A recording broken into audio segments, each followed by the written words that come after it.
দাজ্জাল কোনো অলৌকিক সত্তা নয়, বরং সে একজন রক্ত মাংসের মানুষ হিসেবে জন্মগ্রহণ করেছে। তবে তার জন্ম এবং বেড়ে ওঠা ছিল অত্যন্ত রহস্যময় ও অস্বাভাবিক। দাজ্জালের জন্ম যেভাবে হয়েছিল এবং দাজ্জালের বাবা মা কে, এ নিয়ে বিস্তারিত দেখুন ডেস্ক রিপোর্টে। দাজ্জাল কোনো অলৌকিক সত্তা নয়, বরং সে একজন রক্ত মাংসের মানুষ হিসেবেই জন্মগ্রহণ করেছে। তবে তার জন্ম এবং বেড়ে ওঠা ছিল অত্যন্ত রহস্যময় ও অস্বাভাবিক। বিভিন্ন বর্ণনায় তাকে ইহুদি বংশোদ্ভূত বলা হয়েছে। হাদিস শরীফের বর্ণনা অনুযায়ী দাজ্জালের বাবা মা সম্পর্কে কিছু সুনির্দিষ্ট তথ্য পাওয়া যায়। দাজ্জালের বাবা মা বিয়ের পর দীর্ঘ 30 বছর নিঃসন্তান ছিলেন। বহু অপেক্ষার পর তাদের ঘরে একটি সন্তান জন্ম নেয়।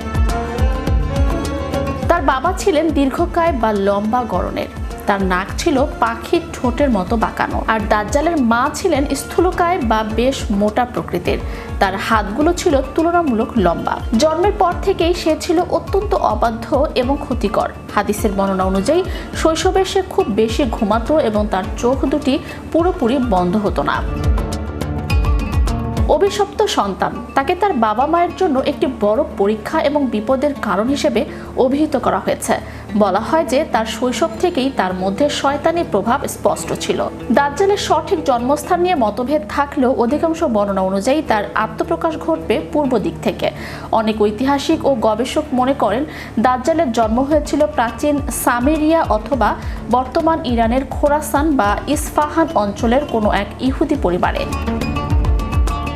পবিত্র হাদিসে দাজ্জালকে চেনার জন্য স্পষ্ট কিছু আলামত দেওয়া হয়েছে, যা তার জন্মের পর থেকেই তার শরীরের গঠনগত পরিবর্তনের অংশ।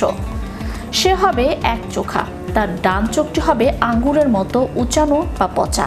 তার দুই চোখের মাঝখানে কপালে আরবি হরফে কাফফারা লেখা থাকবে। শিক্ষিত অশিক্ষিত প্রত্যেক মুমিন ব্যক্তি সেটি পড়তে পারবে। সে হবে খাটো কিন্তু বেশ শক্তিশালী ও মেদবহুল। তার চুল হবে খুব কোঁকড়ানো। দাজ্জালের জন্ম ও তার বাবা মায়ের কাহিনী আমাদের এটি মনে করিয়ে দেয় যে সে একজন মানুষ হওয়া সত্ত্বেও শয়তানি শক্তির চূড়ান্ত রূপ ধারণ করবে। তার জন্ম দীর্ঘ প্রতীক্ষার পর হলেও সে তার বাবা মায়ের জন্য রহমত না হয়ে অভিশাপ হিসেবে এসেছিল। Channel Europe news desk.